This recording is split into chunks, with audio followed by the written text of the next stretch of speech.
First Contact Initiative.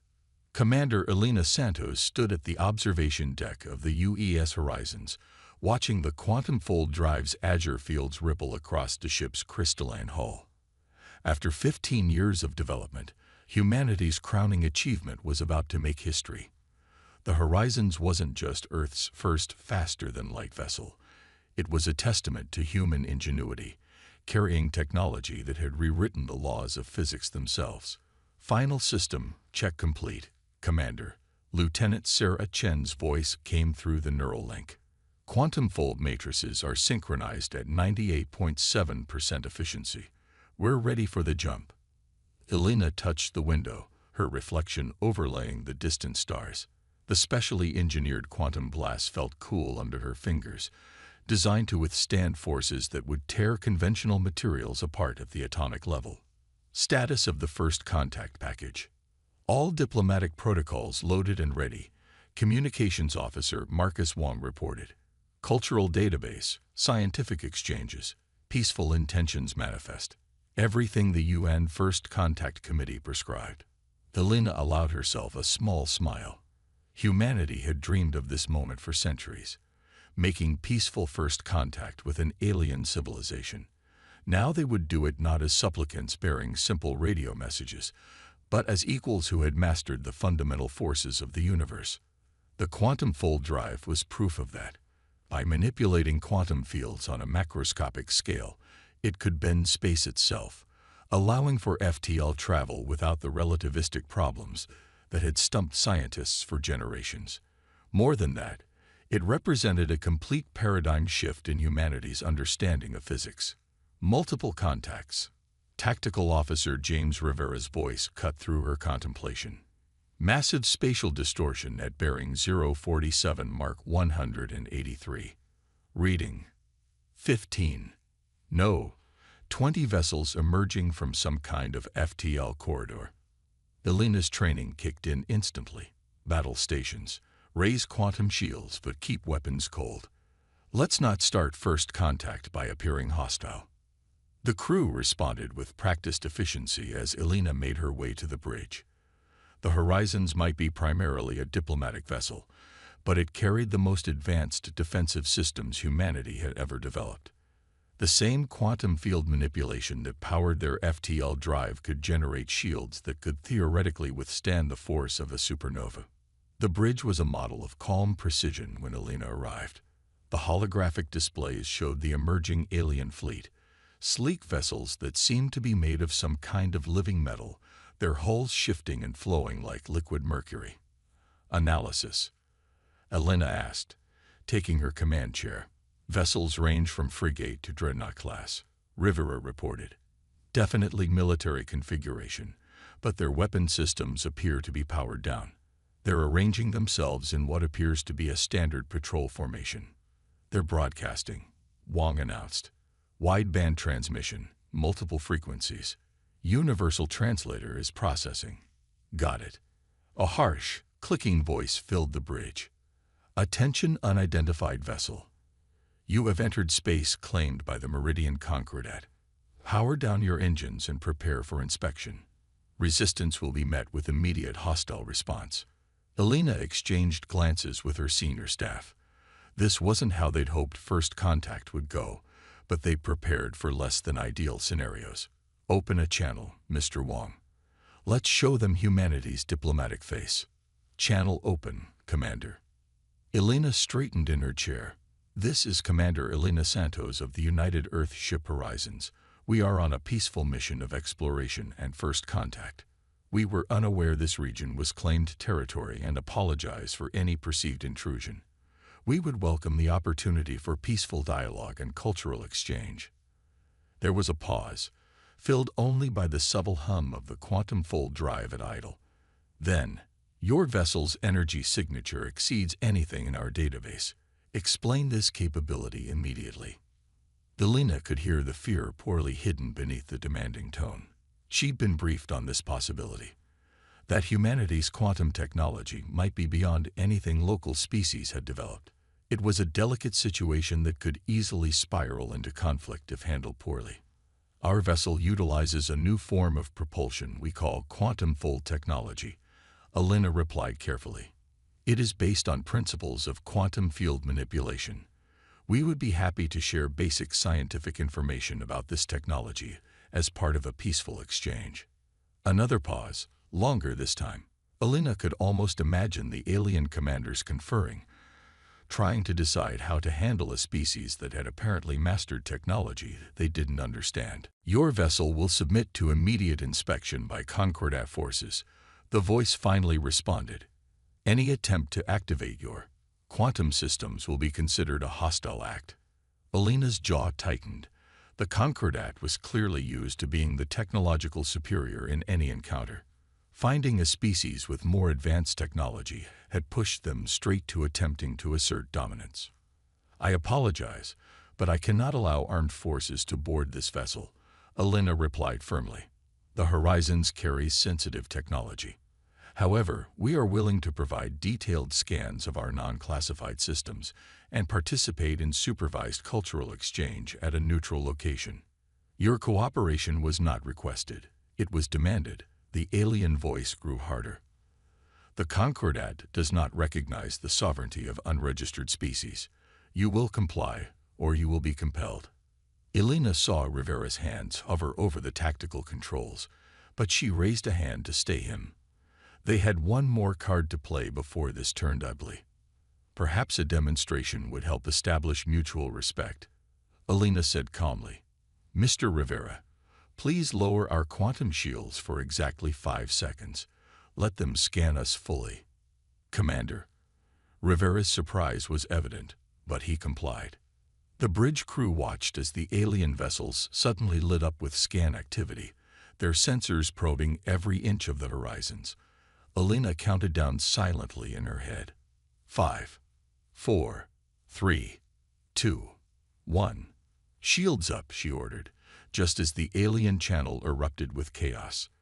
Multiple voices overlapped in various tones of shock and disbelief. Impossible. The power readings. How are they containing? It cannot be.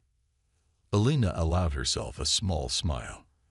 The aliens had just discovered that the Horizon's quantum fold drive wasn't just an FTL system.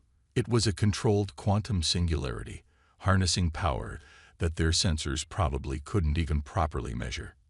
When the main alien voice returned, the demanding tone was gone, replaced by something closer to awe. Your vessel. How? What are you? We are human, Alina replied simply. And we would still prefer to have this conversation as equals, focused on peaceful exchange rather than demands.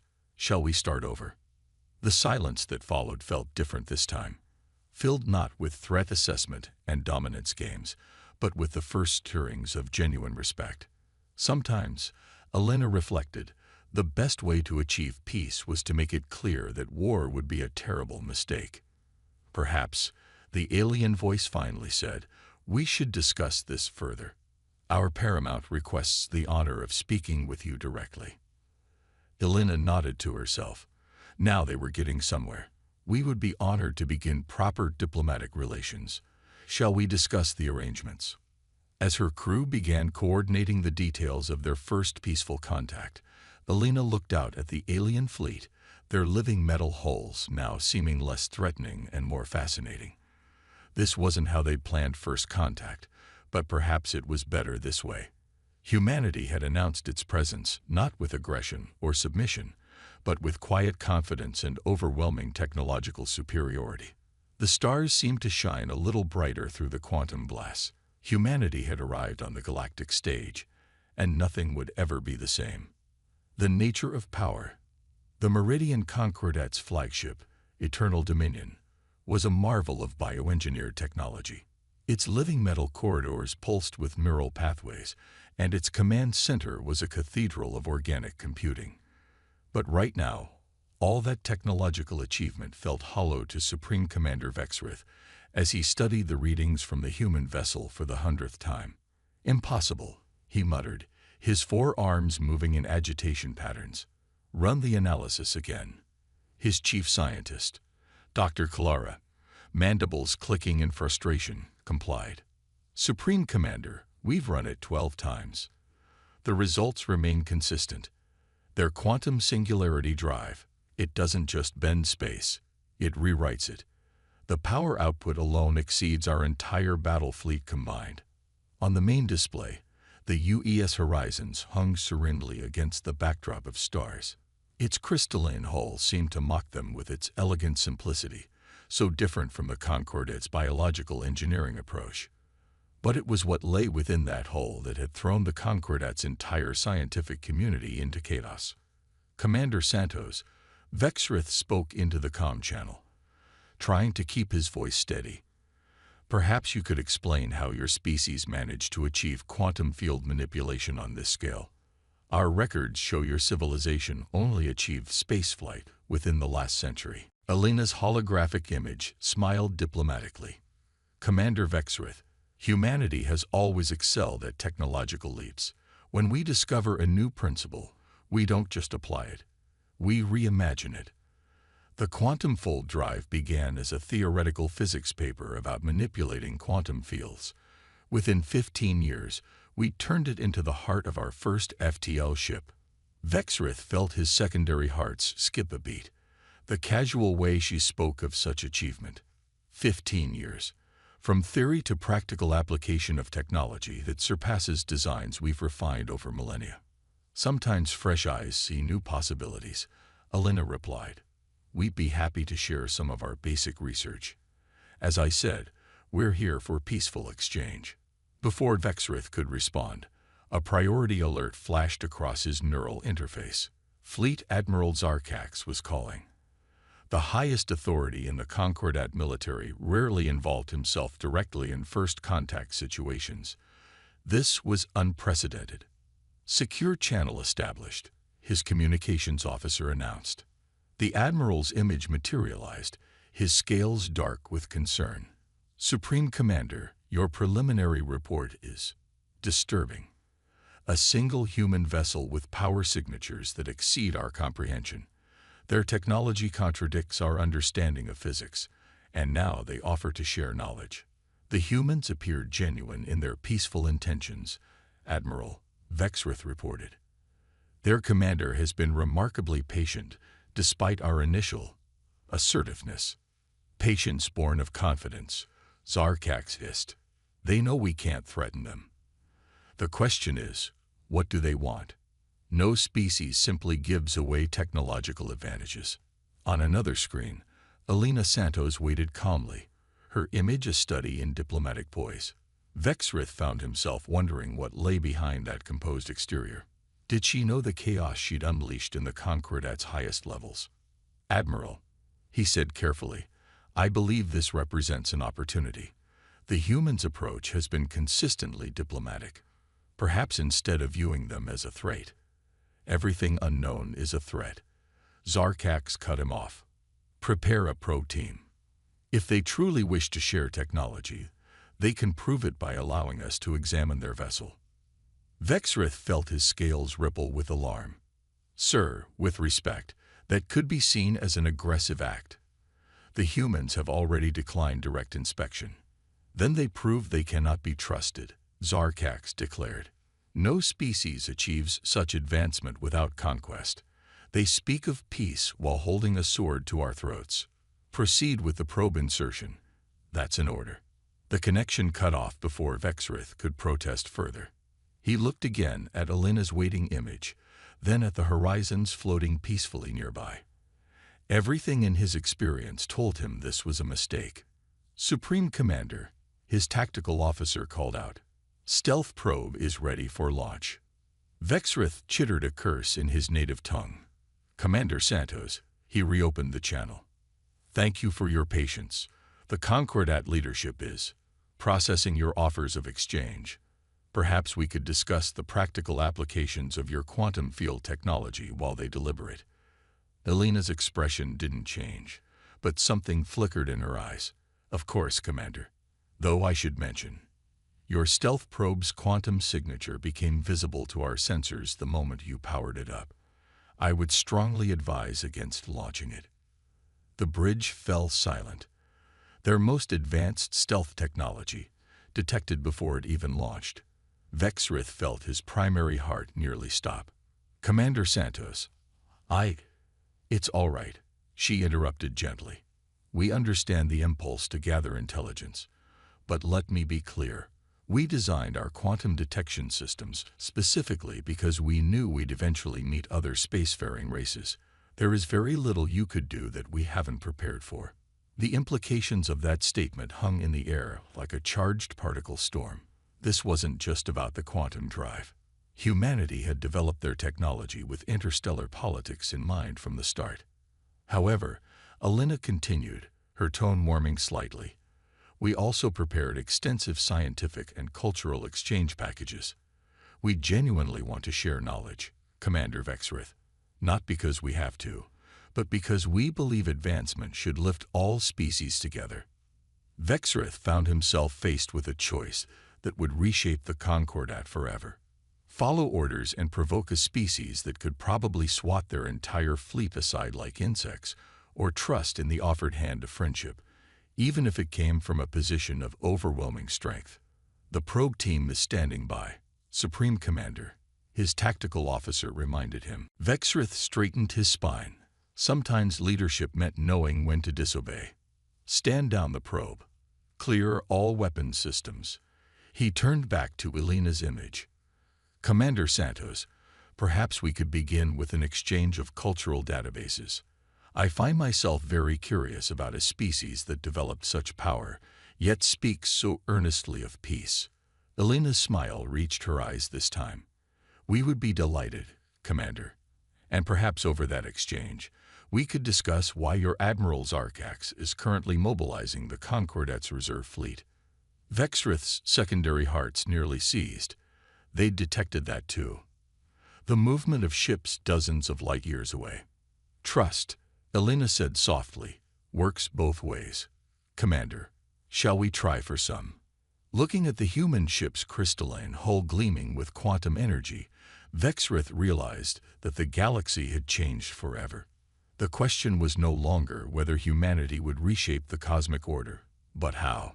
And perhaps, he thought, that reshaping could begin right here, with a choice between fear and understanding. Yes, he said finally. Let's try for trust. Legacy of innovation. Dr. Sarah Chen sat in her lab aboard the Horizons, surrounded by holographic displays showing the quantum field interactions that powered their ship. 15 years ago, she'd been a graduate student when her father, Dr. James Chen, first proposed the impossible, controlling quantum fields on a macroscopic scale. Now she was the lead quantum engineer of humanity's first FTL vessel, watching alien ships try to make sense of their technology. Their scans are getting more sophisticated, she noted, tracking the Concordat's latest attempts to analyze their quantum drive.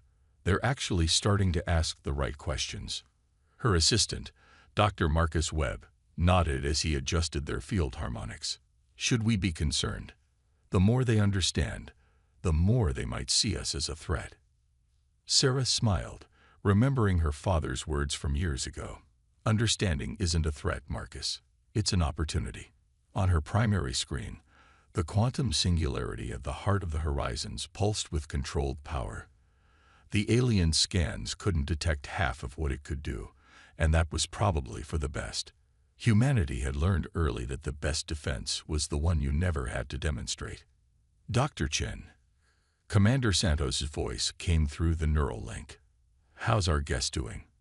Sarah glanced at the sealed observation room, where Concordat science officer Clara was watching their quantum field demonstrations.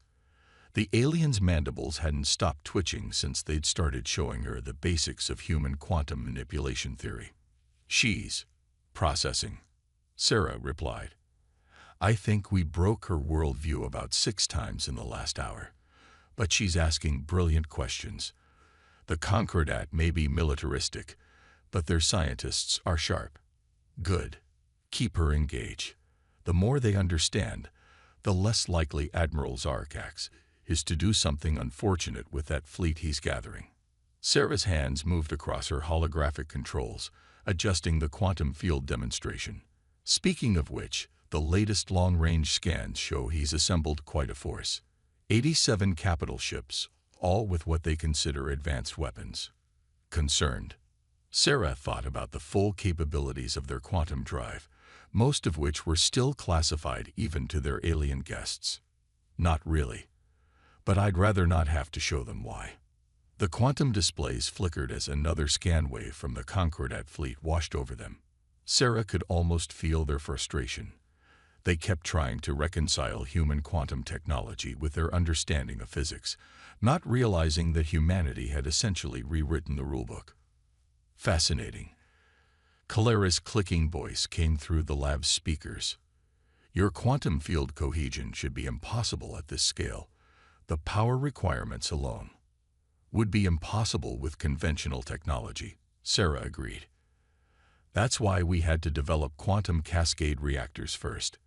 Once we could handle the power curves, the rest was just mathematics. Really, really complicated mathematics. Kalera's 4 eyes blinked rapidly. Your species developed quantum cascade technology as a prerequisite to your drive system. We considered such technology theoretical. Theory is just practice waiting to happen. Sarah quoted her father again. Humanity has always been good at turning impossible into when do we start. A priority alert flashed across her quantum screens. Sarah's hands flew across the controls, her augmented reflexes keeping pace with the cascade of data. Commander, we've got movement. The Concordat Reserve Fleet just made an FTL jump. They'll be here in 6 hours. Understood. Keep working with Kalera. The more allies we have among their scientists, the better our chances of resolving this peacefully. Sarah turned back to her alien guest, whose mandibles were clicking rapidly. Their equivalent of nervous fidgeting. Your admiral fears us, she said softly. Can you blame him? Kalera responded. Your technology, your capabilities. They change everything. The Concordat has been the dominant power in this sector for millennia. Now, in a single day, change is scary, Sarah acknowledged. But it's also an opportunity. Humanity didn't develop this technology to dominate anyone. We did it because we wanted to reach the stars, to learn, to grow, to see what's out there and understand it. Kalera moved closer to the quantum field display, her multiple limbs moving in complex patterns that Sarah's xenobiology training identified as deep thought. Your power could reshape the galaxy. Yet you speak of peace and exchange. Power isn't just about destruction, Sarah said, remembering the countless times her father had emphasized this point during the quantum drive's development. It's about possibility. The same quantum fields that could tear a ship apart can also heal radiation damage, clean polluted atmospheres, even terraform worlds. She brought up a new simulation, showing how controlled quantum fields could repair atomic-level damage. Kalera's scientific interest visibly overcame her political concerns as she watched human technology defy yet another law of physics. Impossible, the alien scientist whispered, but this time the word held wonder rather than fear. That's the thing about the impossible, Sarah smiled. It just takes someone crazy enough to try. Humanity's been crazy like that for our entire history. We see limits and think, well, those are more like guidelines, really. A new alert flashed. The reserve fleet had adjusted course, accelerating. They'd arrived sooner than calculated. Sarah felt a familiar tension in her shoulders, the weight of knowing that peace or war might hinge on the next few hours. Kalera, she said carefully, I need you to understand something. What you've seen, what we've shown you, it's maybe 5% of what the horizons can do. We're not showing off. We're holding back, a lot, because we don't want anyone to feel threatened.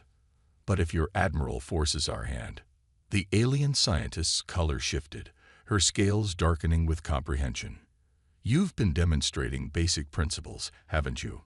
Just enough to prove your advancement, but not enough to show. Exactly, Sarah confirmed. The quantum fold drive isn't just an engine. It's a door to understanding the universe in ways your people haven't imagined yet. We want to share that understanding, to help all species grow together. But if we're attacked, she let the thought hang there, watching Kalera process the implications. The alien scientist turned all four eyes toward the quantum core display, watching the controlled power of a technology that had rewritten the rules of physics itself. "I need to speak with Supreme Commander Vexrith," Clara said finally. "He needs to understand what's really at stake here." Sarah nodded, hope mixing with caution in her chest. "I'll have Commander Santos arrange it. And Clara, thank you for being willing to learn instead of fear." As the alien scientist left to make her report, Sarah turned back to her quantum displays. 6 hours until the reserve fleet arrived. 6 hours to prove that humanity's greatest power wasn't in their technology, but in their willingness to use it for peace rather than dominance. Her father would have been proud. Breaking point. Admiral Zarkax stood on the command deck of the Concordat dreadnought Inevitable Dominion, his scaled hands clasped behind his back as he watched the tactical display. 87 capital ships, the finest the Concordat could muster, arranged in perfect attack formation, against a single human vessel. "Status of the horizons," he demanded. "Unchanged, Admiral," his tactical officer reported. They maintained their position. No weapons signatures detected. Their quantum field remains active but stable. Zarkax's secondary hearts pulsed with irritation. The humans' apparent calm was maddening. Didn't they understand the force arrayed against them? Or did they simply not care? New transmission from Supreme Commander Vexrith's vessel. Communications announced. Priority 1. "Ignore it," Zarkax snapped. He'd heard enough of Vexrith's cautious diplomatic nonsense. "Begin combat deployment. Show these humans what real power looks like." On the Horizon's bridge, Commander Elena Santos watched the Concordat fleet's movement with calculated interest. "They're taking offensive positions," Lieutenant Rivera reported from tactical. "Energy signatures rising across their fleet." "Dr. Chen," Elena called through the neural link. "Status of our quantum fields." "Ready for anything, Commander." Sarah's voice came back steady. "Though I really hope we don't have to show them everything we can do." Elena shared the sentiment. The Horizon's full capabilities were classified for good reason. "Open a channel to Admiral Zarkax's flagship. One last try at reason." The alien admiral's image appeared, his scales dark with barely controlled aggression. "Commander Santos, your time of playing at diplomacy is over. Submit to Concordat authority or be destroyed." Elena kept her voice calm, reasonable. "Admiral, you've seen a fraction of our capabilities. Your own scientists confirm we possess technology far beyond your understanding. Why push this to conflict?" "Because you are a threat." Zarkax's tail lashed behind him. "No species simply appears with such power and peaceful intentions. You plan conquest. Your restraint is merely tactical." "No, Admiral," Elena sighed. "We plan cooperation. But if you force this confrontation, you will learn exactly why we chose restraint. Stand down your fleet. You dare threaten. Not a threat. A fact. Last chance, Admiral. Honor and pride are poor substitutes for wisdom." Zarkax's scales flushed with rage. "All ships, open fire. Show these humans the might of the Concordat." Energy beams and plasma torpedoes erupted from 87 capital ships, enough firepower to shatter a small moon. Elena didn't even flinch. "Dr. Chen, Demonstration Protocol 1, if you please." The space around the horizons shimmered as multiple layers of quantum fields adjusted. The Concordat's barrage hit the outer layer and simply ceased to exist. Not deflected, not absorbed. The energy was gone, converted to quantum potential, and fed back into the Horizon systems. "Well," Sarah's voice carried a hint of amusement, "that just charged our batteries to 127% capacity. Should I send them a thank you note?" On the tactical display, the Concordat fleet's formation wobbled as they registered their attack's complete failure. "Status of their weapons?" Elena asked. "Recharging," Rivera reported. "They're diverting power from engines to weapons, preparing for another barrage." "Admiral Zarkax." Elena opened the channel again. "As you can see, Attacking us is pointless. However, since you seem to only respect demonstrations of power, she nodded to Rivera. Tactical, disable their weapon systems. Quantum pulse, minimum intensity. The Horizon's quantum drive pulsed once, sending a wave of carefully controlled quantum disruption across the Concordat fleet. Weapon systems sparked and went dark. Power cores stuttered. 87 capital ships suddenly found themselves unable to do more than maintain life support and basic maneuvering. By the first egg, Zarkax whispered, his rage replaced by shock. "What are you?" "We are human," Elena replied simply. "We developed this technology not for war, but because we dreamed of reaching the stars. We chose peace not from weakness, but because we understand that true power comes with responsibility." She stood from her command chair, approaching the tactical display. "Right now, I could disable your engines. I could shut down your life support. With a properly calibrated quantum pulse, I could reduce your entire fleet to its component atoms. But I won't, because humanity's strength isn't in our ability to destroy, but in our choice not to." "Choice." Zarkax's voice shook. "You leave us no choice. I leave you the most important choice, Admiral. Learn to coexist with a species more technologically advanced than yours, or cling to pride and force us to demonstrate even more of our capabilities. I know which choice I hope you make." The bridge fell silent as they waited for the Admiral's response. Elena could almost see the conflict in his alien features, generations of military tradition warring with the undeniable reality before him. "The Concordat," he said finally, each word seeming to cause him physical pain, "requests a cessation of hostilities." Elena allowed herself a small smile. "Granted, and we would be happy to help restore your ship's systems. After all, that's what peaceful species do for each other." "Commander," Sarah's voice came through the neural link, "Vexrith is hailing us. He says Calera's preliminary report on quantum field theory is causing quite a stir among their scientific community. Apparently, the possibility of cooperative research is making some very influential people reconsider their stance on human relations." "Excellent." Elena turned back to Zarkax's image. "Admiral, I believe Supreme Commander Vexrith has some interesting proposals regarding scientific and cultural exchange. Shall we discuss the future of human Concordat relations like civilized beings?" Zarkax's scales shifted through several colors before settling on a more neutral tone.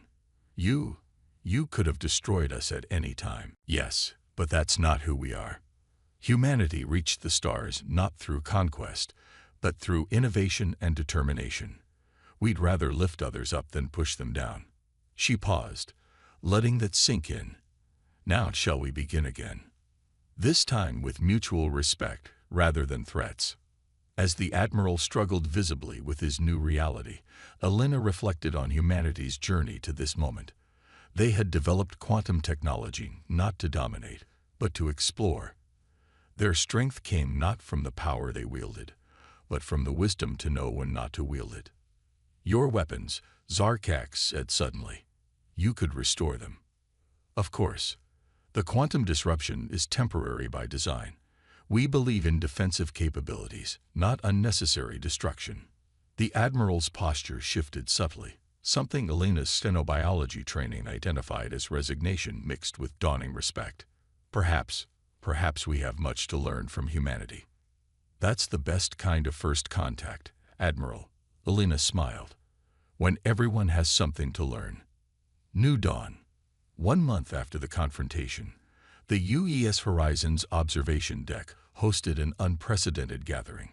Commander Elena Santos stood with Supreme Commander Vexrith and Admiral Zarkax, watching Dr. Sarah Chen guide a group of Concordat scientists through the basics of quantum field theory.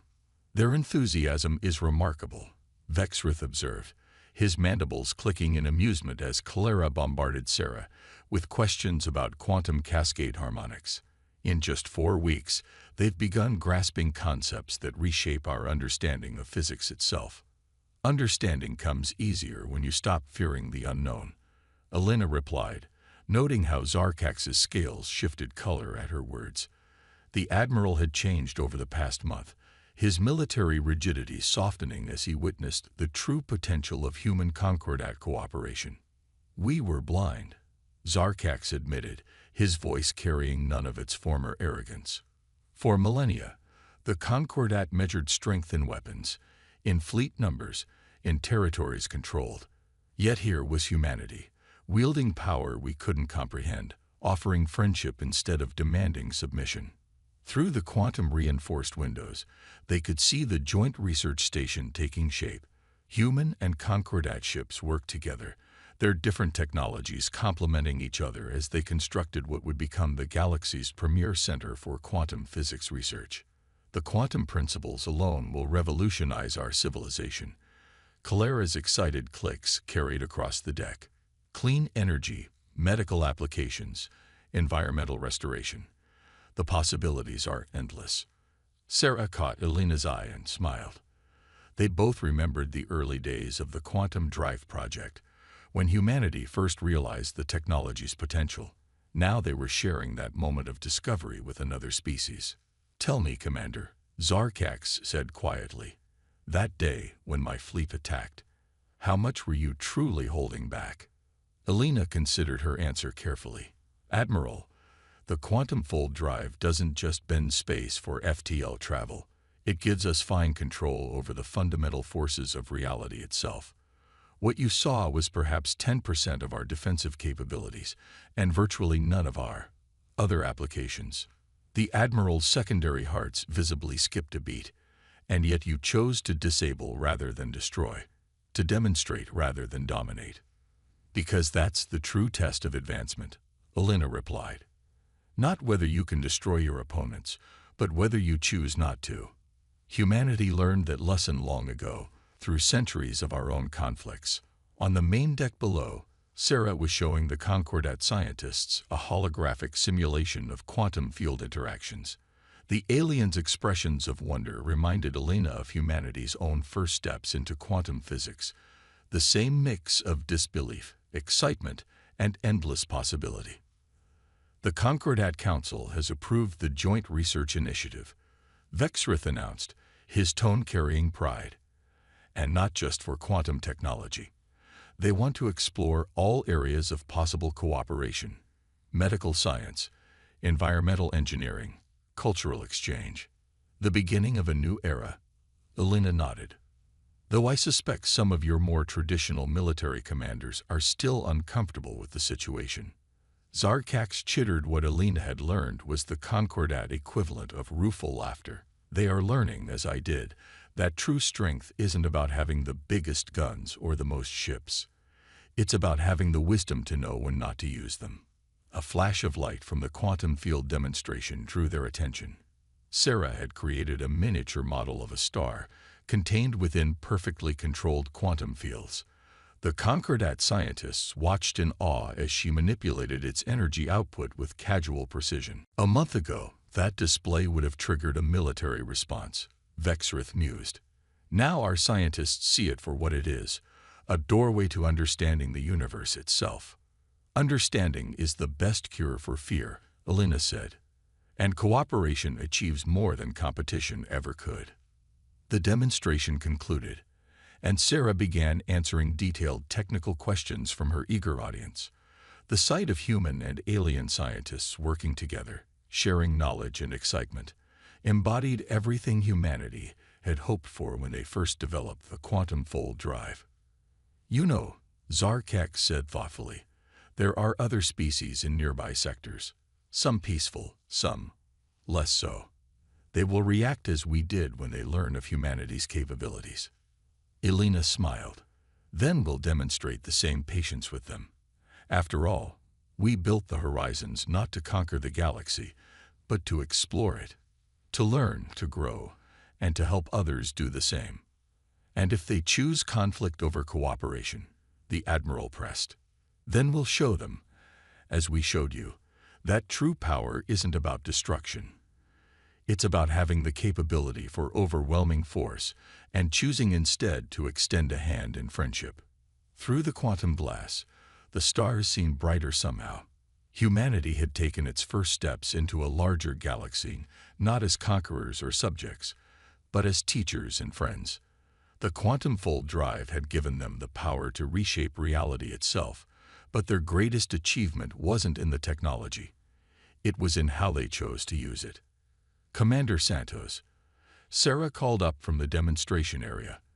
The Concordat scientists have some fascinating ideas about combining their bioorganic engineering with our quantum field technology. Would you like to hear their proposal? Elena exchanged glances with Vexrith and Zarkax, seeing in their alien features the same excitement for discovery that had driven humanity to the stars. Yes, she said, I would like that very much. As they moved to join the discussion, Elena reflected that this was exactly what humanity had hoped for when they first reached for the stars, not just to explore new frontiers, but to help others explore them too. The galaxy was vast and full of wonders, and now they had partners with whom to discover them. The quantum fold drive hummed softly in the background, its contained power a reminder that humanity's greatest strength wasn't in the ability to dominate, but in the choice to cooperate. They had reshaped the galaxy not through force, but through understanding. And this was just the beginning.